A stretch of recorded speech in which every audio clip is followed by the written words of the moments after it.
ഇപ്പോൾ മന്ത്രി രാധയുടെ വീടിനകത്തു നിന്ന് പുറത്തേക്ക് ഇറങ്ങുന്നുണ്ട്.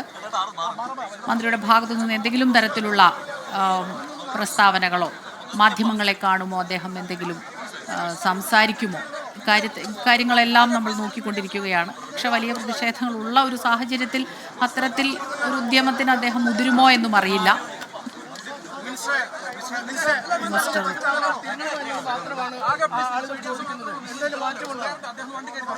കാറിലേക്ക് കയറും മുൻപ് 2 വാക്ക് സംസാരിക്കുമെന്നായിരുന്നു പ്രതീക്ഷ, പക്ഷേ അതുണ്ടായില്ല. മിനിസ്റ്റർ ഇപ്പോൾ വാഹനത്തിലേക്ക് കയറി കഴിഞ്ഞിരിക്കുന്നു.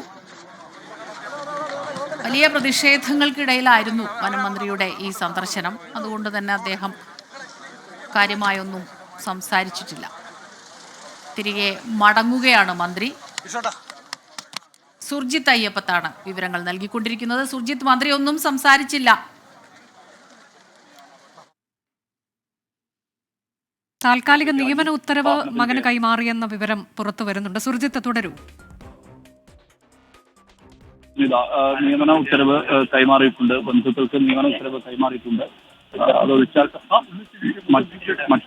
മറ്റ് തരത്തിലുള്ള ഒരു പ്രതികരണത്തിന് മന്ത്രി ഇതുവരെ തയ്യാറായിട്ടില്ല. ഇനി ഇവിടെ നിന്ന് ആശുപത്രിയിലേക്കാണ് പോകുന്നത് എന്നുള്ള തരത്തിലുള്ള വിവരമുണ്ട്.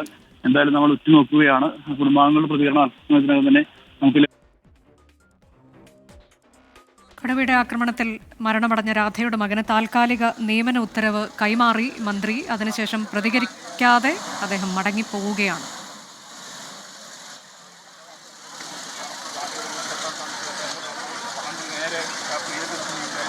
നിന്ന് മടങ്ങുന്നതിന്റെ ദൃശ്യങ്ങളാണ് പ്രേക്ഷകർ കാണുന്നത്. വലിയ പ്രതിഷേധത്തിനൊടുവിലാണ് മന്ത്രി രാധയുടെ വീട്ടിലെത്തി കുടുംബാംഗങ്ങളെ കണ്ട് സംസാരിച്ചത്. അതിനുശേഷം ഇപ്പോൾ അദ്ദേഹം മടങ്ങുന്നു.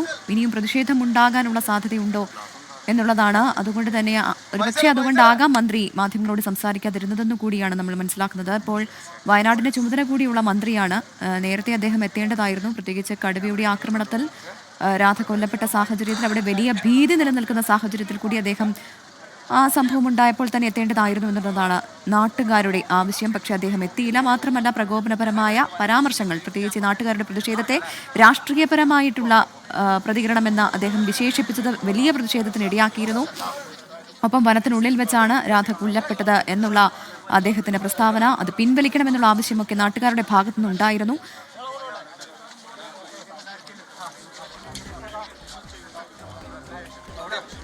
സുർജിത്ത് അയ്യപ്പത്ത് ഒരിക്കൽ കൂടി വിശദാംശങ്ങളുമായി ചേരുകയാണ്. സുർജിത്ത്, ഇപ്പോൾ മന്ത്രി മടങ്ങിയിരിക്കുന്നു. നാട്ടുകാരുടെ ആവശ്യം അദ്ദേഹം അവരെ പ്രകോപിപ്പിച്ച പരാമർശങ്ങൾ പിൻവലിക്കണമെന്നുള്ളതായിരുന്നു. എന്തായാലും അദ്ദേഹം ഇപ്പോൾ നാട്ടുകാരോടോ മാധ്യമങ്ങളോടോ സംസാരിച്ചിട്ടില്ല. അദ്ദേഹം മടങ്ങുകയായിരുന്നു. അദ്ദേഹം എങ്ങോട്ടേക്കാണ് പോയിരിക്കുന്നത്? ഇനി കൂടുതൽ വിവരങ്ങൾ എങ്ങനെയാണ്?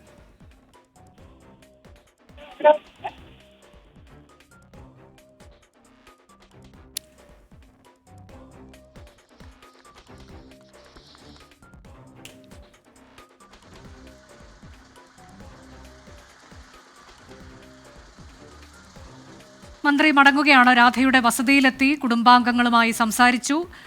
അതിനുശേഷം മകന് താത്കാലിക നിയമന ഉത്തരവ് കൈമാറി. പിന്നീട് മന്ത്രി മടങ്ങുന്നു. മാധ്യമങ്ങൾ പ്രതികരണം തേടി, പക്ഷേ അദ്ദേഹം പ്രതികരിക്കാൻ തയ്യാറായില്ല. താത്കാലിക നിയമന ഉത്തരവ് കൈമാറി അവരെ ചേർത്ത് നിർത്തുന്നതിൻ്റെ ദൃശ്യങ്ങളൊക്കെ പ്രേക്ഷകർ കണ്ടതാണ്.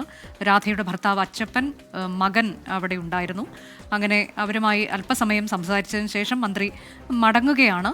മന്ത്രിക്കൊപ്പം NCPയുടെ പ്രാദേശിക നേതാക്കൾ ഉണ്ടായിരുന്നു. കൂടാതെ CPIMന്റെ മുതിർന്ന നേതാക്കൾ ശശീന്ദ്രൻ ഉൾപ്പെടെയുള്ള നേതാക്കൾ, CPIM ജില്ലാ സെക്രട്ടറി ഉൾപ്പെടെയുള്ളവർ അദ്ദേഹത്തിനൊപ്പം ഉണ്ടായിരുന്നു. രാധയുടെ കുടുംബാംഗങ്ങളെ അവർ ഒരുമിച്ചാണ് സന്ദർശിച്ചത്. ഒരല്പസമയം അവർക്കൊപ്പം ചെലവഴിച്ചതിന് ശേഷം മന്ത്രി മടങ്ങുകയാണ്. വലിയ പ്രതിഷേധം അവിടെ ഉണ്ടായി.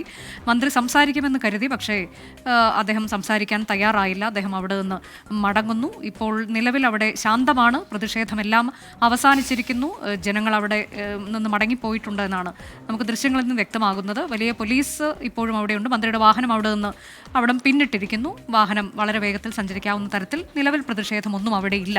പക്ഷേ വലിയ ജനരോഷത്തിന് മന്ത്രിക്ക് സാക്ഷ്യം വഹിക്കേണ്ടി വന്നു എന്നുള്ളതാണ്. അത് എന്താണ്, അതിൽ ഒരുപക്ഷെ മന്ത്രിയുടെ പ്രതികരണം വരും മണിക്കൂറിൽ നമുക്ക് ലഭിക്കും എന്ന് കരുതാം.